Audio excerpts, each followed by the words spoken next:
Hi, welcome to the law office of Paul Brownstein. Let me show you around. Here is our waiting room. Not that we really make anyone wait, but just in case. So you would come in and have a seat for a minute, and then you would come to my window, and I would give you paperwork to fill out, which would pertain to your case. And here is my office, and this is where all the work gets done. Sometimes Paul sits at this desk, a lot. And then I'll take you back to his consultation office. This is where you would have your consultation with Paul. And here is Paul Brownstein. Oh, hi. I'm glad you're able to come in here today. And I'm going to give you a little idea of some of the things that we do here. And before I get involved in all that, this is the interview room where I see people and listen to their stories and tell them basically what I think they might need to know.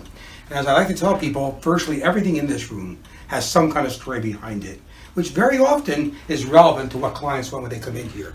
For example, over here, I keep this here, this little sculpture of an ear. And there's a reason for this thing being here.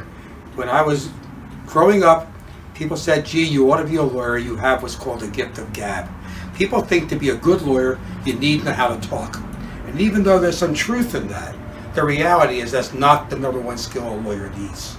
This is the number one skill a lawyer needs. They have to be able to listen. And a lot of people want to tell you what they want you to know, instead of listening to what it is you want to find out. And they're not the same thing. I always ask for things that I call pertinent negatives. What is this not about? And very often it gets the client going into the right direction to help you figure out what they need to know.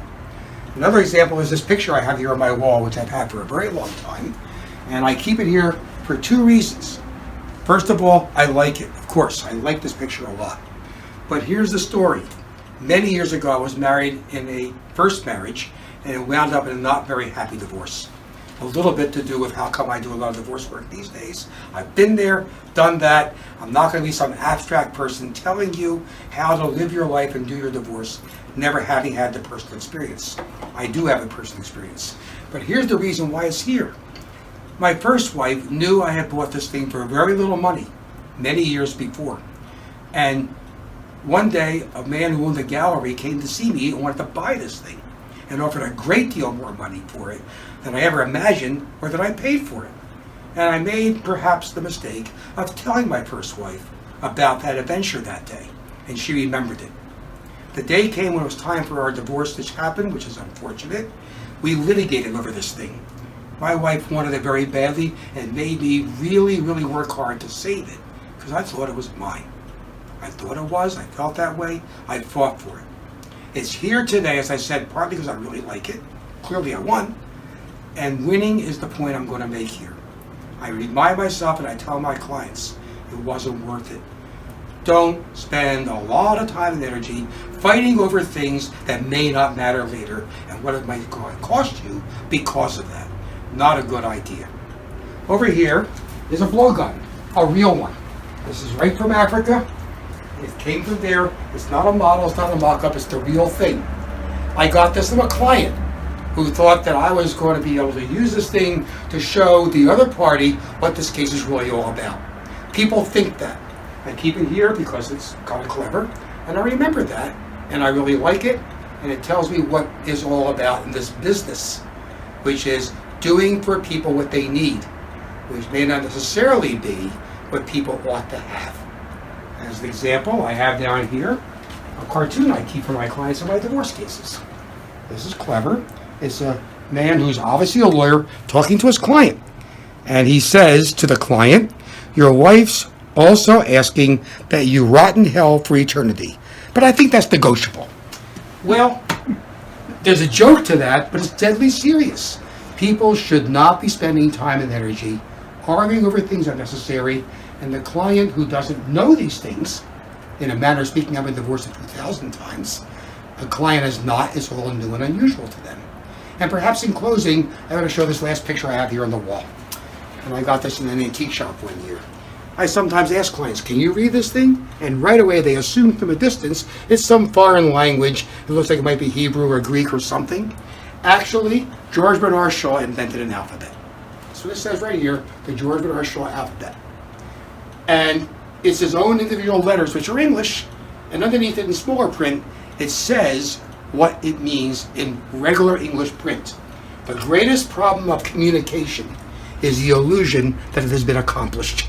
And that is the essence of negotiation, because it isn't just divorce stuff we do. We do contracts, we do discussion about business acquisitions, transfer of partnership interests, all kinds of stuff. And if there is not an understanding of what you're trying to say, what they're trying to say to you, it doesn't get accomplished very well. It's terribly important that when you work with a client, again, you do what they need, but sometimes they have to make allowances to be better understanding what it is they really need, which may not be where they're really focused. And we spend a lot of time doing that.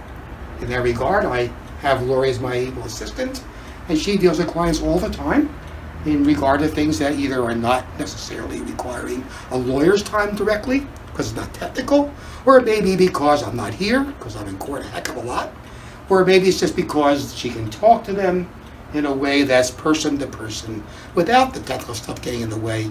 And a lot of our clients, and not just, as you might imagine, the women who have a certain reputation some deserve as being emotional, men are just as bad. I keep a box of tissues in my office. I will tell you, it is not always the women that are crying. People get very upset about things that are important to them. I always tell them, in a couple of months you're going to feel a lot better. And pretty much I think that's been true. We treat our clients well, we advise them, we counsel them, we represent them as may be. And Lori helps me do all that.